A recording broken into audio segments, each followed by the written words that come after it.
अस्सलामुअलैकुम students, welcome to campus.pk। मैं हूं आसिफ अबीर और आज हम स्टार्ट करने जा रहे हैं बायोलॉजी पार्ट 2 का ग्रैंड न्यू सेशन, जिसमें आप लोगों को बायोलॉजी पार्ट 2 का मुकम्मल कोर्स मैं करवाऊंगा इंशाल्लाह। साथ रिवीजन भी होगी और एंड पे आप लोगों का टेस्ट सेशन भी लिया जाएगा। तो स्टूडेंट्स, क्या आप लोग मुझे सुन सकते हैं?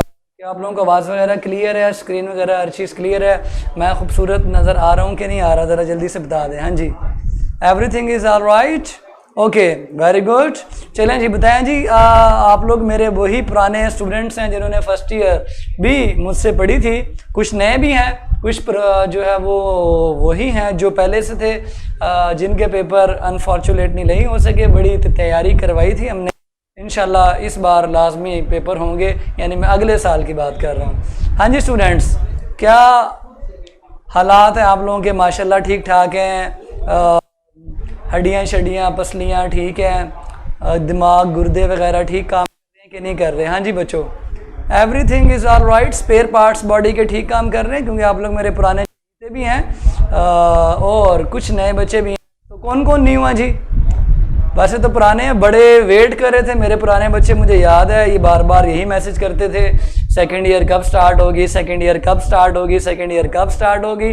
तो बच्चों, आज है वो दिन जब सेकेंड ईयर स्टार्ट हो गई है, लेकिन अनफॉर्चुनेटली अब ये फ्री सेशन नहीं है, ये पेड सेशन है। जी सर, मैंने फर्स्ट ईयर आपसे पढ़ी थी। Yes I know, you are very good student.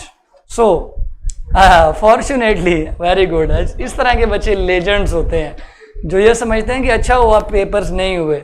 चलें जी, कौन हैं जो न्यू हैं जी? स्टूडेंट्स ज़रा अपने अपने चेहरे दिखाएं। अब चेहरे तो वर्चुअल क्लास में कैसे देखें, लेकिन फिर भी आपके साथ एक रिलेशन होता है हम टीचर्स का, जिनसे हम आपसे बात वगैरह भी कर सकते हैं। ठीक है, मैं पहले भी था, लेकिन बंकर, वेरी गुड, बंकर मुझे बड़े पसंद है क्योंकि ये माशाल्लाह से बड़ी तरक्की करते हैं। सर लाहौर से लेक्चर दे रहे हैं? यस, लाहौर से लेक्चर दे रहे हैं। अगर आप चाहते हैं तो हमारा स्टूडियो भी विज़िट कर सकते हैं। हाँ जी बच्चों, आई एम न्यू हेयर। अच्छा जी, तो न्यू कौन कौन है? आई एम न्यू, मैं new, I am also new, मैं भी गुड हूँ ना? हाँ जी बिल्कुल गुड है, आपसे अच्छा कौन हो सकता है। I am new, very good. चलें जी, जिशान साहब ने तो माशाल्लाह हद ही पार कर दी, सर लव यू कह दिया माशाल्लाह। हम भी बच्चे आप लोगों से बहुत ज़्यादा प्यार करते हैं, क्योंकि आप लोगों से ही हमारी लाइफ चलती है। टीचर्स के लिए सबसे जो मेजर चीज़ है वो उनके स्टूडेंट्स ही होते हैं। फ़ी का सारा प्रोसीजर बता दें। हाँ, ये सबसे इम्पोर्टेंट चीज़ है, फ़ीस का सारा प्रोसीजर आपको बताते हैं जी। फ़ीस का सारा प्रोसीजर। सर वॉइस में कभी कभी ब्लॉकिंग हो रही है, कभी कभी खैर होती है, इतनी चीज़ें तो आप लोग मैनेज किया करें। ले जी, अब नहीं होगी। पंखा आ रहा था मेरी तरफ, मैंने पंखा उस तरफ कर दिया, अब हवा नहीं आएगी। ठीक है जी, आप लोगों के लिए मैंने पंखा भी उधर कर दिया। मैं फोर्टबाद से हूँ, पंजाब, नियर इंडिया। अच्छा जी, वैसे मैं भी इंडिया के करीब ही रहता हूँ, हमारा लाहौर इंडिया के साथ ही लगता है। चलें जी, सर हमें पहचाना यार, आपको क्यों नहीं पहचानेंगे हम? आप ही तो सबसे अच्छे स्टूडेंट्स हैं। चलें जी, sir can't wait to start lecture. Oh my God, sir YouTube पे लेक्चर लाइव हो रहा है जी? बिल्कुल, 4 दिन लाइव होगा। वैसे मुझे पक्का नहीं पता लाइव हो रहा है कि नहीं हो रहा। 4 दिन लाइव होगा। उसके ओल्ड इज गोल्ड होता है बेटे, जरा स्पेलिंग ठीक करें। एसी लगा हुआ है, लेकिन गर्मी इतनी है, पढ़ा पढ़ा के थक जाते हैं। एसी लगा हुआ है, ठीक है। अच्छा जी, very excited for lecture, me too. Paper pattern बताने की ज़रूरत है या नहीं? जिन्होंने जमा नहीं फ़ी करवाई वो इस नंबर पर रब्ता करेंगे। मैं लिख दूँ नंबर? 0300 आगे क्या है? मैं नंबर भूल गया। ठहर जाए बेटे, एसी लगा हुआ है बस, लेकिन फिर भी गर्मी। 5650 ये नंबर है, ये हमारे मैनेजर का नंबर है। इस पर आप राब्ता करके सारे पे कर सकते हैं अपनी फ़ी। इस नंबर पर राब्ता करके आपने फ़ी देनी है, ठीक है। चलें जी, पेपर पैटर्न बताने की ज़रूरत है या नहीं? यस और नो? आज आप लोगों के लिए एक बता दें पेपर पैटर्न, वही है जो फर्स्ट ईयर का था। हाँ जी, बता दें पेपर पैटर्न, मैं नहीं बताऊंगा, ठीक है। अच्छा जी, पैटर्न ना बताएं। अच्छा, एक दो बच्चे चाहते हैं पेपर पैटर्न ना बताएं, बता दें। बाकी सारे कहते हैं कि ना बताएं, यानी मोस्टली कह रहे हैं ना बताएं, और एक दो बच्चे कह रहे हैं कि बता दें। चलें बता देते हैं शॉर्टकट सा। 17 MCQs हैं और 3 पोर्शंस में 22 शॉर्ट क्वेश्चंस हैं। 3 पोर्शंस में कैसे हैं? पहले पोर्शन में 8 आउट ऑफ 12, सेकंड पोर्शन में again 8 out of 12, third portion में 6 आउट ऑफ 9। तो 44 मार्क्स के 22 शॉर्ट क्वेश्चंस हो गए। उसके बाद लॉन्ग क्वेश्चंस आते हैं जी। लॉन्ग क्वेश्चंस 3 आउट ऑफ 5 करने होते हैं और हर लॉन्ग क्वेश्चन का ए और बी पार्ट होता है। तो ऐड करें आप 17 MCQ, 17 नंबर इनके हो गए MCQs के, शॉर्ट क्वेश्चन के हो गए 44 मार्क्स। 3 लॉन्ग क्वेश्चन है, हर लॉन्ग क्वेश्चन 8 नंबर का है, तो ये 24 मार्क्स के लॉन्ग हो गए। तो आपके पास टोटल 85 मार्क्स का पंजाब बोर्ड का पेपर आएगा। सो शॉर्टकट सा मैंने पेपर पैटर्न रिपीट कर दिया। साथ साथ इंशाल्लाह चाय भी पियेंगे, किसी ने पीनी है तो मुझे बिल्कुल ना बताएं, अपनी अपनी बना के पिएं। फ्री क्लासेस कब तक होंगी? फ्री क्लासेस 4 दिन तक है, 4 दिन का ट्रायल है बस, उसके बाद पेड क्लासेस स्टार्ट हो जाएंगी। ठीक है, ये 3 लिखा हुआ है मैंने, 3 करने होते हैं 5 लॉन्ग क्वेश्चन में से, और उसी का ए पार्ट करना है जिसका बी पार्ट किया है। ठीक है, स्कीम चेंज होती रहती है, स्कीम जो है ना वो चेंज होती रहती है। जब आपकी स्कीम आएगी तब दोबारा बता देंगे। फिलहाल इतना बता देता हूँ, आपके 13 चैप्टर्स हैं जिनमें से 3 में से लॉन्ग नहीं आना। वो 3 कौन से हैं वो बस आप लोग नोट कर लें। उनमें से सबसे इम्पोर्टेंट जिनमें से लॉन्ग नहीं आना वो है चैप्टर नंबर 21, चैप्टर नंबर 21 के अलावा चैप्टर नंबर 23 और 26। इनमें से कोई लॉन्ग क्वेश्चन नहीं आना, बाकी सब में से लॉन्ग क्वेश्चन आना है। इनमें से कोई लॉन्ग क्वेश्चन नहीं आना, ये बस नोट कर लें। इसके अलावा जो पेयरिंग वाइज है, ठीक है, पेयरिंग जो है वो आपके सेशन के दरमियान में बोर्ड रिलीज करता है। पिछले साल की आपके पास होगी, लेकिन अब आपको इस साल की दोबारा बताई जाएगी। ठीक है, इस साल की दोबारा बताएंगे इंशाल्लाह। चलें जी,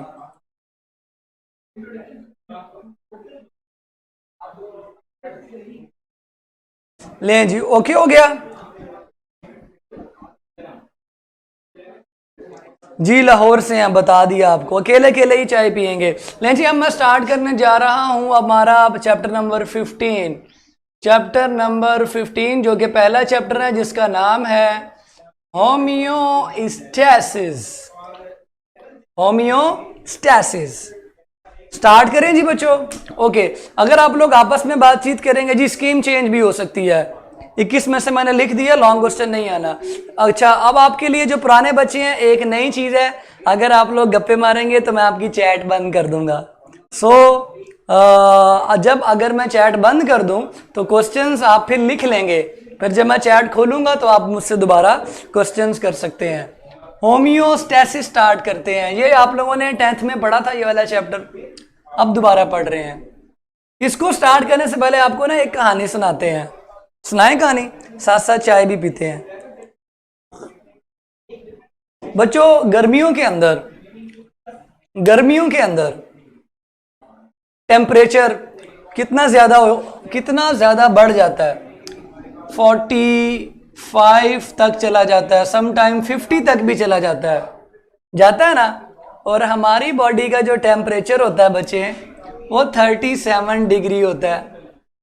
8-10 डिग्री टेम्परेचर हमारी बॉडी के टेम्परेचर से बढ़ जाता है, लेकिन फिर भी हमारी बॉडी फंक्शनल है, काम कर रही होती है, पसीना आ रहा होता है लेकिन काम कर रही होती है। क्या आपको किसी ने नहीं बताया यहाँ पे फर्स्ट ईयर में कि 37 डिग्री टेम्परेचर के बाद एंजाइम डीनेचर हो जाते हैं? इसका मतलब इतने ज्यादा टेम्परेचर पे हमारे एंजाइम क्या हो जाने चाहिए? डीनेचर। लेकिन डीनेचर नहीं होते। अल्लाह ताला ने ऐसा सॉफ्टवेयर इंस्टॉल किया हुआ है हमारी बॉडी में जो इस टेम्परेचर को 37 से ऊपर नहीं लेके जाता, थोड़ा सा जाता फिर कंट्रोल कर लेता है। उस सॉफ्टवेयर का नाम क्या है? होम्योस्टैसिस। ये देखिए, ये आप हैं या मैं हूं? ये बल्कि अब ठीक है, ये एक ऑर्गेनिज्म है। इस ऑर्गेनिज्म के बाहर वाला जो एनवायरनमेंट है, अब ठीक है, अब खूबसूरत है।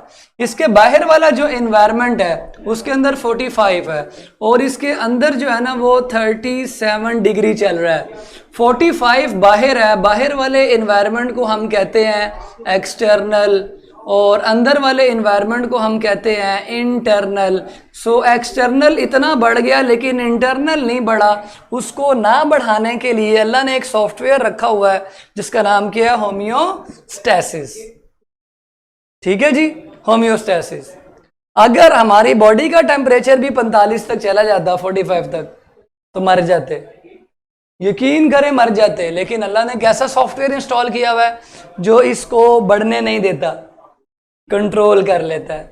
एक और एग्जांपल लेते हैं, आप में से सबसे ज्यादा भूखा कौन है? चलें कोई भी है, A to Z, A B C, कोई भी है, बहुत भूखा है ये इंसान जो मैं आप बना रहे हैं, बहुत भूखा इंसान है। ये इतना खाता है, खाया जाता है। जब ये ज्यादा खा लेता है तो इसकी बॉडी के अंदर ग्लूकोज की कंसंट्रेशन अप होना शुरू हो जाती है। आपको पता है ब्लड के अंदर ग्लूकोज की कंसंट्रेशन 0.08 होती है परसेंटेज के अंदर। आप दूसरे यूनिट्स के अंदर भी मेजर कर सकते हैं।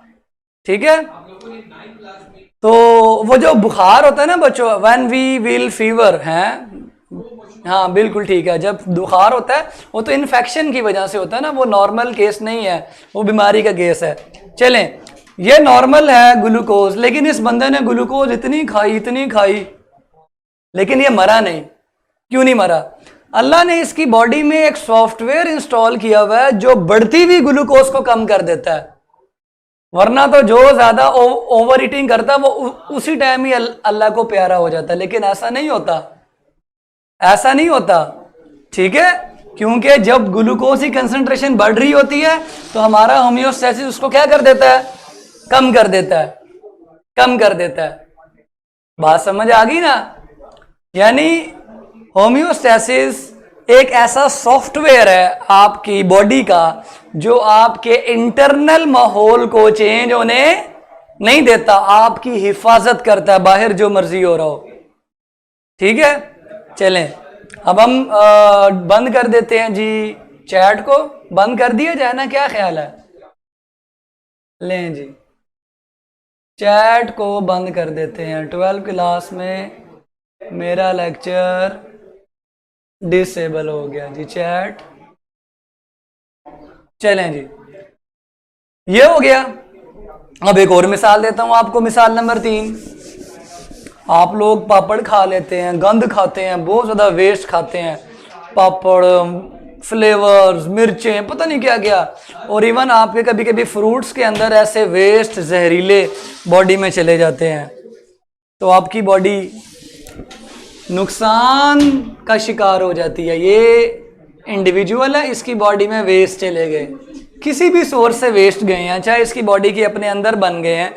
जब वेस्ट बन गए ना तो इसको प्रॉब्लम है, लेकिन अल्लाह ने हमारी बॉडी में क्या इंस्टॉल किया हुआ है? होम्योस्टैसिस।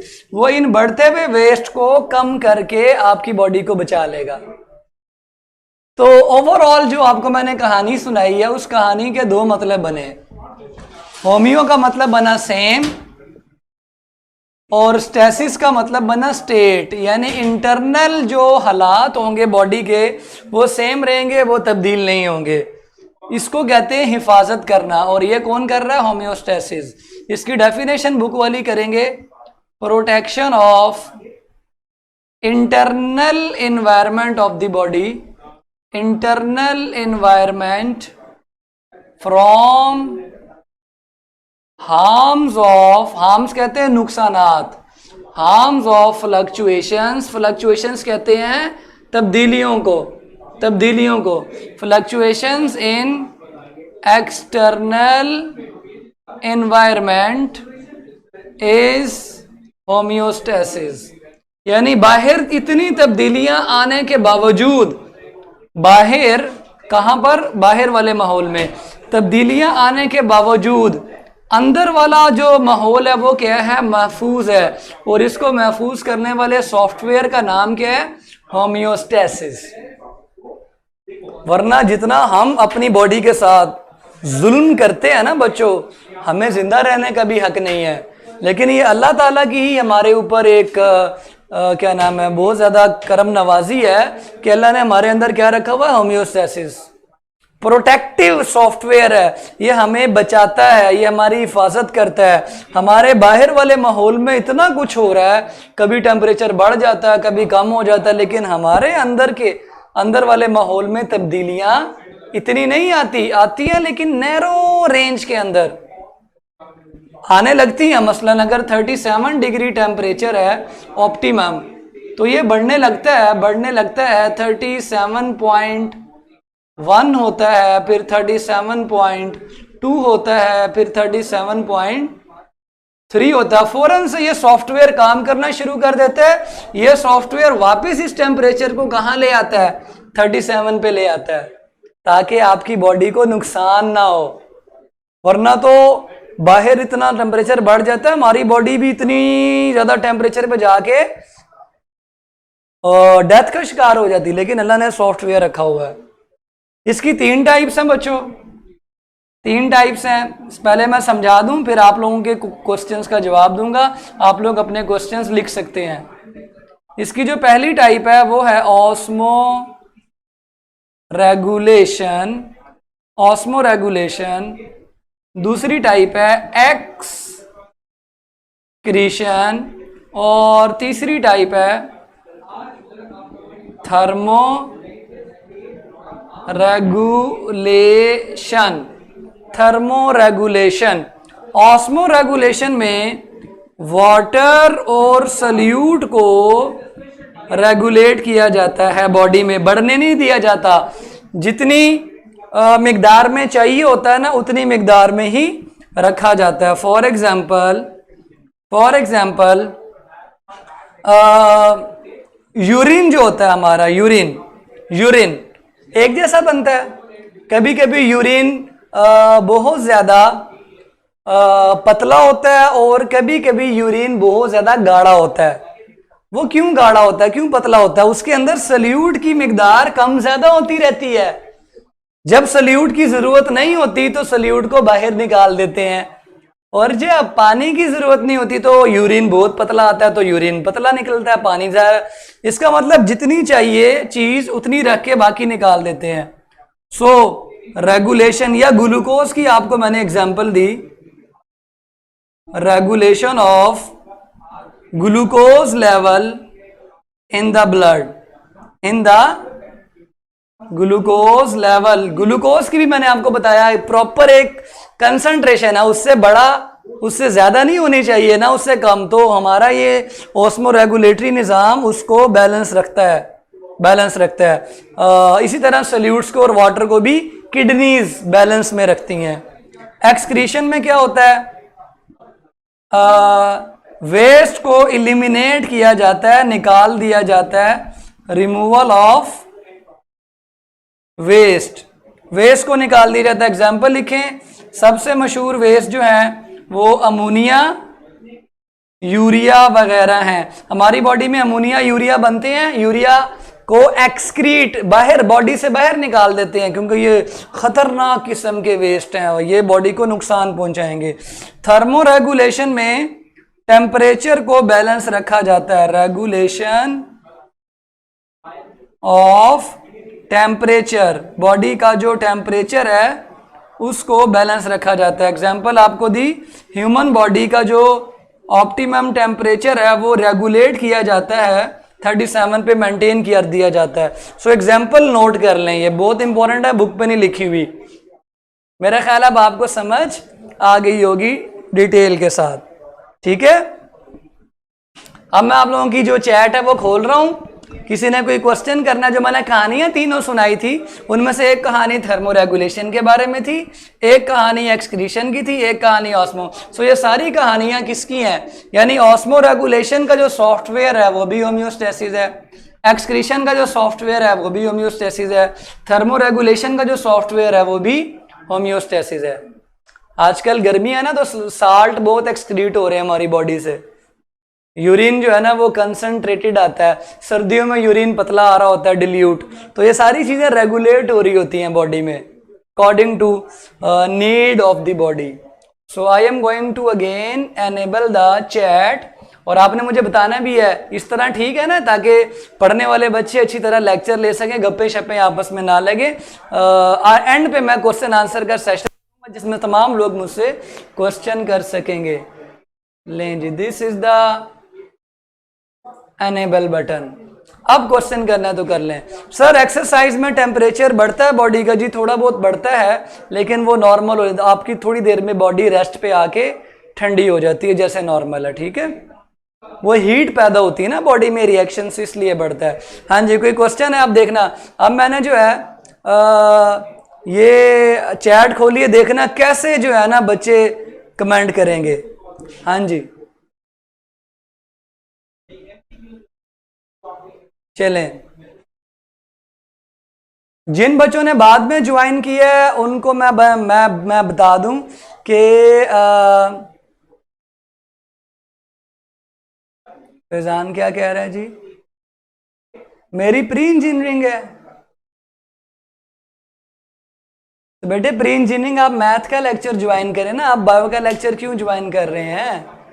सर डेफिनेशन समझा दें होम्योस्टेसिस की। जी बिल्कुल समझा देते हैं। How excretion depends upon availability of water. ये पूरा लेक्चर इसी पूरा जो चैप्टर है वो अवेलेबिलिटी ऑफ वाटर के बारे में ही होगा, ठीक है। देखें सारे आजाद हो गए, अब कमेंट पे कमेंट।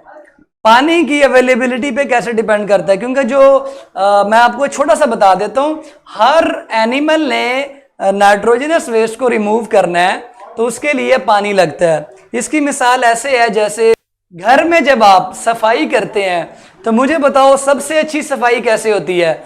झाड़ू लगाने से या पानी के साथ धोने से? ऑब्वियसली पानी के साथ सबसे अच्छे वेस्ट मटेरियल साफ होते हैं। घर की सफाई, घर के वेस्ट मटेरियल पानी से साफ हो रहे हैं तो हमारी बॉडी के वेस्ट मटेरियल पानी के जरिए एलिमिनेट होते हैं। ये अगले वाटर वाले जो टॉपिक है उसमें आएगा, ठीक है। यानी वेस्ट को रिमूव करने के लिए पानी चाहिए होता है। सॉफ्टवेयर खराब हो जाए तो क्या होगा? तो मर जाएंगे। जिनका ग्लूकोज का सॉफ्टवेयर खराब हो जाता है उनको डायबिटीज हो जाती है, बीमारी लग जाती है, बीमारी बढ़ती है, वो मर जाते हैं। पहले बीमारी लगती है और फिर वो मर जाते हैं, ठीक है। हीट स्ट्रोक क्यों होता है? जिनसे बर्दाश्त नहीं होती, जिनका सॉफ्टवेयर थोड़ा सा सही काम नहीं कर रहा होता, ठीक है। जिनके अंदर बर्दाश्त की तो बात समझ आ गई जी। हीट स्ट्रोक के दौरान होम्योस्टेसिस का भी ना एक लेवल होता है। कुछ का सॉफ्टवेयर अच्छा होता है। जैसे अगर आपने किसी चीज को खरीदा है, आप उसको जो जिस काम पे लगाएंगे ना वो उसको अच्छा आ जाएगा। अगर आप बचपन से ही बाहर नहीं निकलेंगे, आपने कभी गर्मी देखी नहीं होगी, तो ज्यादा चांसेस हैं फ्यूचर में हीट स्ट्रोक होने के। जो हमेशा से ही एसी में पड़े रहते हैं उन्होंने अपने इस सॉफ्टवेयर को खुद खराब कर लिया। इस सॉफ्टवेयर को चलाएंगे तो ये सही चलेगा ना, जिस तरह मोबाइल है, कंप्यूटर है, काफी अरसा ना चले तो वो खराब हो जाता है। जो एसी में पड़े रहते हैं उनको ज्यादा चांस होता है हीट स्ट्रोक, उनकी होम्योस्टेसिस की वर्किंग फिर सही नहीं होती। इसलिए कहते हैं कि गर्मी भी बर्दाश्त करें बचपन में, सर्दी भी, ताकि होम्योस्टेसिस का सिस्टम चलता रहे। काम ना करे तो पहले बीमारी होती है और बीमारी के बाद डेथ भी होने का चांस है, ठीक है जी। चलें, आर्यन क्यों ब्लॉक हुआ? भाई पंगे ले रहा होगा। Sweat is due to thermoregulation और excretion. Sweat is due to thermoregulation, ठीक है, thermoregulation. Man excrete urea and fish uric acid, ये यूरिक एसिड वाले चैप्टर में पढ़ेंगे, ठीक है। अभी वो टॉपिक आया नहीं है, फिलहाल मैं आपको इंट्रोडक्शन ले रहा हूं। चलें जी। जिनके घरों में एसी है उनके लिए भी ये रिक्वेस्ट है, आप लोग भी कम एसी में रहा करें। मैं भी कम एसी में रहता हूँ, बाहर भी रहता हूँ, ताकि गर्मी भी बर्दाश्त करने की कैपेबिलिटी आए और सर्दी भी, ठीक है। ये बड़ी इंपॉर्टेंट चीज़ है जो आप लोगों ने पूछी कि सॉफ्टवेयर खराब कब होता है। जिसने सॉफ्टवेयर इस्तेमाल नहीं किया होता वो खराब हो जाता है। तो इस डेफिनेशन को अच्छी तरह दोबारा समझ ले। इंटरनल यानी अंदरूनी माहौल की हिफाजत करनी है, और ये हिफाजत क्यों करनी है? क्योंकि बैरूनी यानी एक्सटर्नल एनवायरनमेंट के अंदर तब्दीलियां आती रहती हैं और वो तब्दीलियां नुकसानदेह होती हैं। हार्म्स मीन नुकसानदेह। उन तब्दीलियों से बचाना है, अंदर वाले एनवायरनमेंट को प्रोटेक्ट करना, इसका नाम होम्योस्टेसिस है जी। बिल्कुल, अल्लाह ने इतना कॉम्प्लेक्स सिस्टम बनाया, सारी चीजें एक साथ काम कर रही हैं। ऐसी चीजें हम नहीं बना सकते, अल्लाह ताला ही बना सकता है। ठीक है, चलें जी। बाकी आस्ते आस्ते आपके टॉपिक्स में सारी चीजें जो है वो क्लियर हो जाएंगी। नोज ब्लीडिंग्स की कई वजह होती हैं, वो इंशाल्लाह साथ साथ डिस्कस करेंगे। सम टाइम तो कोई मुक्का मारे तब भी नाक से खून आता है। ठीक है, आमतौर पर यह कहा जाता है कि गर्मी लगने की वजह से, हीट शॉक की वजह से जो है ना ब्लीडिंग वगैरह होती है। सो आस्ते आस्ते सारे आपकी चीजें क्लियर हो जाएंगी। चलें बच्चों, ठीक है जी। तो आज के लिए इतना ही। आज मैंने आपको इंट्रोडक्शन दिया है। आपका जो टॉपिक भी मेंशन हो रहा है वो भी इंट्रोडक्शन है। इन चारों की डेफिनेशन शॉर्ट क्वेश्चन में याद करें। होम्योस्टेसिस की, ऑस्मोरेगुलेशन की, एक्सक्रीशन की, थर्मोरेगुलेशन। एग्जाम्पल्स बुक में नहीं है, मैंने लिखवा दी। एग्जाम्पल्स बुक में नहीं है बच्चों, मैंने लिखवा दी। होम्योस्टेसिस और इम्यून सिस्टम में, होम्योस्टेसिस आपकी पूरी बॉडी को बैलेंस करता है, बचाता है। इम्यून सिस्टम सिर्फ आपको जरासीमों से बचाता है। ठीक है जी। इररेलेवेंट क्वेश्चंस के मैं जवाब अभी नहीं दूंगा, टॉपिक आने पे जवाब दे दूंगा। ठीक है जी स्टूडेंट्स। चलें जी, मेरा ख्याल है तमाम रेलेवेंट क्वेश्चंस के मैंने जवाब दिए। इररेलेवेंट के जवाब तो ज़ाहिर सी बात है, फिर मैं पूरी ज़िंदगी भी लगे रहे तो नहीं दिए जा सकते। अब मुझसे पूछें जी सर आज घर में क्या पकाया है, सुबह क्या खाया, ये क्या हुआ है। ठीक है, थायराइड कैंसर, अब मैं आपको क्या बताऊं, थायराइड कैंसर क्या है? थायराइड के अंदर कैंसर हो जाता है, थायराइड वाले टॉपिक में पढ़ेंगे। चलें जी, इंशाल्लाह हम कल इसको मजीद डिटेल के साथ स्टडी करेंगे कि ये सॉफ्टवेयर कैसे काम करता है। कल मैं आपको बताऊंगा हाउ इट वर्क्स, काम कैसे करता है। सो कल का टॉपिक बड़ा इंपॉर्टेंट है सर। इनकी just definition example, yes just definition और एंट्री टेस्ट के अकॉर्डिंग, एंट्री टेस्ट के अकॉर्डिंग, एंट्री टेस्ट वाले लेक्चर में ही बताएंगे ना भाई। एंट्री टेस्ट में इनकी एग्जांपल्स में से ही एमसीक्यूज आते हैं। चलें जी, ख़त्म करते हैं जी आज का लेक्चर इंशाल्लाह। कल जो है हम यहीं से कंटिन्यू करेंगे और कल हम बात करेंगे हाउ इट वर्क्स, ये काम कैसे करता है। बातें शातें हो गई हैं। चलें, और कोई बातें करनी है तो कर लें, अगर जनरल क्वेश्चंस करने हैं तो कर लें। आज पहला दिन है, सो आज आपको लाया हुआ चाय नहीं किसी ने मुझसे लेनी। ठीक है, dear sir your voice is magic. है कमाल हो गया सर, just chill. Yes you too, just chill. हाँ जी, चलें आज के लेक्चर के बाद रिव्यूज अपने लाजमी अपलोड कीजिएगा और मेरा कंफ्यूज नहीं करना। कुछ बच्चे कंफ्यूज करते हैं, वो क्या करते हैं, वेल डन लिख के आगे एक स्टार दे देते हैं। बंदा स्टार पे यकीन करे कि वेल डन पे। सो ध्यान से कमेंट करना है। सर जब इंसान को बुखार होता है तो फिर थर्मोरेगुलेशन क्यों काम नहीं करती? वो जो वायरस अंदर गया होता है ना, या बैक्टीरिया अंदर गया होता है, वो इस फिर सॉफ्टवेयर को खराब करता है। ठीक है, वो भी इंशाल्लाह इस चैप्टर के एंड पर आएगा। सर ये सिस्टम किस वजह से खराब होता है? अभी बताया, सम टाइम वायरस की वजह से, बैक्टीरिया की वजह से, जरासीमों की वजह से, और कई फैक्टर हैं जिनसे ये सिस्टम खराब हो जाता है। ठीक है जी स्टूडेंट्स, आज का लेक्चर यहीं तक था। उम्मीद है आप लोगों को सॉफ्टवेयर समझ आया होगा। अल्लाह ताला का शुक्र अदा करें जिनका सॉफ्टवेयर ठीक काम कर रहा है। बहुत इंपॉर्टेंट सॉफ्टवेयर है ये, जिनका काम नहीं करता उनसे पूछें जाके।